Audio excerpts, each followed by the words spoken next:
What's going on, you guys? Today's warm-up, we're going to begin with some no-arm sit-ups. We're going to take a seat on our butt. We're going to put our arms across our chest. We're going to lay down, touch our shoulders, and then sit all the way up. It's sit-ups with no arms. It's crazy.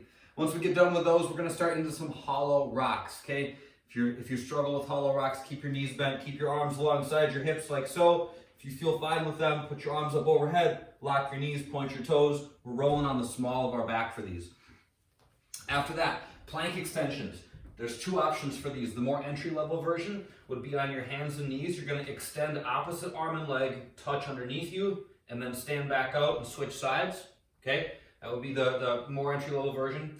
If you want a little bit more complexity, you can go to a plank on your toes, and you can lift opposite hand and leg, and then plant. Then switch sides, lift up, and then plant. Okay. After that, we're doing 4 jumping squats. If you want to just do traditional squats, that's fine. We're just trying to get moving here. If you want to add the jump in, that's fine. Hips back, knees out, squat. If you're going to add the jump, go ahead and add the jump. The workout, we're doing 12 minutes today. We're going to start with a movement called a sumo deadlift. So sumo implies a wide stance, all right? So we're going to stand pretty a significant distance wider than our shoulders. So I'm going to go out like so, all right? Just like we would do with any other deadlift, we're going to really pay attention to the position of our body as we work, and we're not just going to concern ourselves with touching the weight to the ground and then standing back up. We want to make sure we're staying in the strongest positions possible as we work. So first things first, my knees are bent, okay?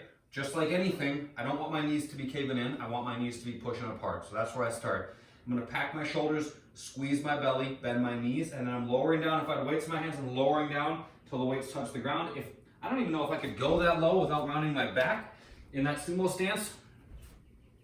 The dumbbells go so low that your back changes position. Don't go all the way down, but that's the basic of a sumo deadlift. Shoulders back, belly tight, touch, or go to mid-shin, and then stand back up, okay? That's first. After that, one arm dumbbell thruster. So I'm gonna hold a dumbbell in one hand. I'm gonna do a squat, and then I'm gonna push the dumbbell up to overhead. My belly's on tension, I squat down, I stand and press. Squat, stand and press, okay? Remember that when we do thrusters, we're not just standing up and then doing a strict press with our arm. We're standing up quickly so that our squat is the driving force that sends the dumbbell to overhead, okay? Try to stand up as fast as you can. Make this about using your whole body as opposed to just like doing a squat and then standing up and doing a strict press. Make it one motion out of the bottom. After that, it's your favorite, it's burpees. I know you love them. All the way down to the ground. Don't kick the dog on the way down, or the dumbbells. Come back up, jump and clap overhead. Make sure your chest goes all the way to the ground at the bottom, and make sure that you come up and jump and clap at the top of every single rep.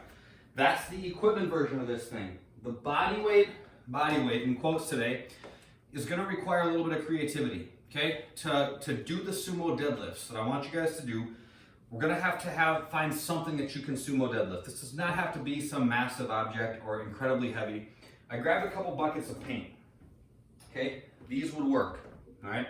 So we can work those same mechanics. Doesn't have to be super heavy, but I get to have a little bit of resistance here, and I can slow down to increase the challenge. So my shoulders are back, my belly's tight. Again, my knees are bent and I'm pushing them apart. I lower down till the weight touches the ground, and then I stand back up. That's 1, 2, okay? This isn't super heavy, and you guys might not have anything that's ideal to use. Get creative first. Fill a cooler with water. Grab a box of books. Like, find something. Get creative. Another way that you can find challenge, though, if you just don't have, like, if that's all that you have, and you're like, this doesn't really feel that heavy, or this, like, it's providing that much resistance, slow down, okay? When you're doing your reps, instead of just kind of like down, up, go slow. Aim for tension where you're trying to work, right? We want to put tension on the back of our legs as we do these. So find it, push back into it as you work through every rep, all right? For the bodyweight version, we're gonna do narrow stance squats or pistols, okay? So a traditional squat is at shoulder width. If you can come into like hip width and do your squats there, sweet, more power to you. If you can bring your feet all the way together and still do your squats with a straight back, then do that, okay? If you want more challenge and you can do the narrow stance squats with your feet together without issue, then you can move into a pistol or a one-legged squat. So I'm gonna stand on my left leg, point my right toes, I'm gonna lower down, keeping tension here, till I get down to the bottom, then drive through the heel of that standing leg and push myself all the way back up to the top. Go back and forth per side as you go. After that, burpees, always a good time. The fun today, We're gonna do a movement called a grasshopper. We're gonna go to a plank. We're just gonna be kicking one leg to the other side of our body. So I'm gonna plank here. I'm just gonna kick my left leg through and then switch. Okay, so I stay facing the ground, just kicking back and forth as I go. The mobility today is the couch stretch. We've done this one a bunch. Just a quick refresher if you guys haven't done this before. It's one of the best stretches that it's one of my favorites. We're gonna go shin up to the edge of the couch, up to the edge of the wall, whatever.